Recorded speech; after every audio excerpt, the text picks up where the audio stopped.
बेटा अगली चीज है what is this inverse square law. ये आया कहां से? इनवर्स स्क्वायर लॉ के आने का पीछे का कारण क्या है? इनवर्स स्क्वायर लॉ मतलब कि मैं इस चीज की बात कर रहा हूं कि फोर्स मासेस के तो डायरेक्टली प्रोपोर्शनल था। ये बात हम समझ सकते हैं, जैसे जैसे डिस्टेंस बढ़ता जा रहा है दो बॉडीज का, तो उसकी जो ये फील्ड है ये कमजोर होनी शुरू हो जाएगी, तो फोर्स ज्यादा दूरी पे रिड्यूस हो जाएगा। ठीक है ना, ये चीज समझ आती है। बट इसमें जो ये स्क्वायर है ये क्यों आया? तो लिखते हैं, हेडिंग लिखते हैं explanation of inverse square law. Inverse square law की एक्सप्लेनेशन क्या है? अच्छा, ये आपने को पता है कि अगर कोई बॉडी गोल घूम रही है तो उसके गोल घूमने के पीछे कारण क्या है? कोई भी बॉडी अगर गोल घूमती है तो उसके गोल घूमने का जो कारण होता है, अब मैं मान के चलता हूं कि मेरी अर्थ, वैसे तो मैंने बता दिया कि उसका जो ऑर्बिट है एलिप्टिकल होता है, ठीक है, बट हम ये एज्यूम करके चलते हैं कि it is almost circular.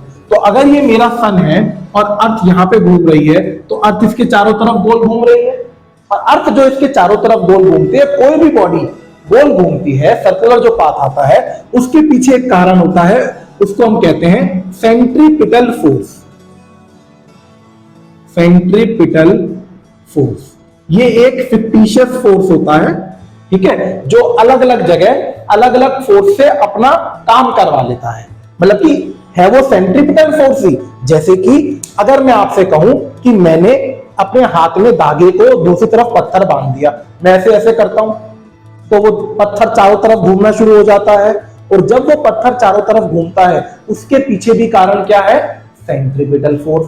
But वहां पे वो सेंट्रीपिटल फोर्स का काम जो वो आपकी वायर है उसके अंदर जो टेंशन क्रिएट होती है वो कर रही होती है।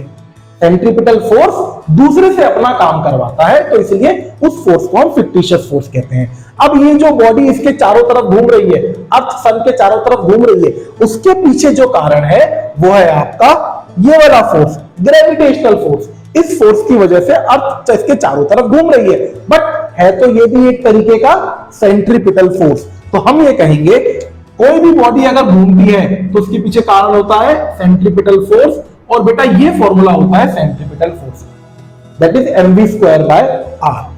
m क्या है? m होता है आपका mass of the planet, v होता है उसकी वेलोसिटी, और r होती है इन दोनों के बीच की दूरी।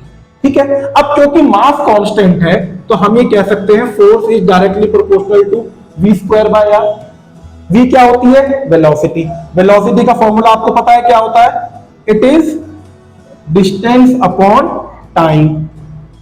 अब ये जो अर्थ है कितना डिस्टेंस ट्रेवल कर रही है, कितना डिस्टेंस ट्रेवल कर रही है, हमें वेलोसिटी के लिए डिस्टेंस और टाइम पता होना चाहिए। तो अर्थ जो है इतना डिस्टेंस ट्रेवल कर रही है, और इस डिस्टेंस को हम कैसे जानते हैं? जब भी वो कोई बॉडी गोल पाथ में घूमती है उसके डिस्टेंस को हम और कुछ नहीं, उसका सरकमफेरेंस लेते हैं। क्या लेते हैं? सरकमफेरेंस। तो हम वेलोसिटी को लिख सकते हैं 2 पाई r डिवाइडेड बाय t।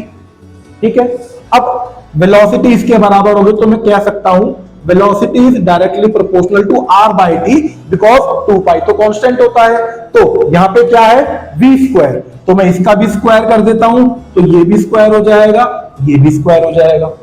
अब इस वैल्यू को मैं इस वाले फोर्स में पुट करता हूं, तो force is directly proportional to v square की जगह मैं क्या लिखूंगा? r square by t square into 1 by r। पहले से ही था, v स्क्वायर की जगह हमने लिख दिया r square by t square, और यहाँ पे 1 बाय r था। ठीक है, तो आपको एक चीज ये पता होगा कि हमने कल प्लैनेटरी लॉ पढ़ा था कि t square is directly proportional to r cube. Kepler का थर्ड लॉ भी हमने कल देखा था। उस केपलर के थर्ड लॉ से हम t स्क्वायर की जगह क्या लिख सकते हैं? r cube. तो फोर्स क्या हो जाएगा? Force is directly proportional to r square by r cube into r। ठीक है, देख लो। ठीक है, ये आपका हो जाएगा। तो 2r से 2r कट जाएंगे तो फोर्स डायरेक्टली प्रोपोर्शनल किसके आ जाएगा? 1 बाय r स्क्वायर के। और इस वजह से हमने फोर्स को यहाँ पे डायरेक्टली प्रोपोर्शनल या इनवर्सली प्रोपोर्शनल किसके लिया है? r के लिए नहीं लिया, r स्क्वायर के लिए लिया है। ये इसकी पूरी कारण है, ये इसकी पूरी थ्योरी है कि हमने आर स्क्वायर क्यों लिया। ठीक है, नोट डाउन करो इसको।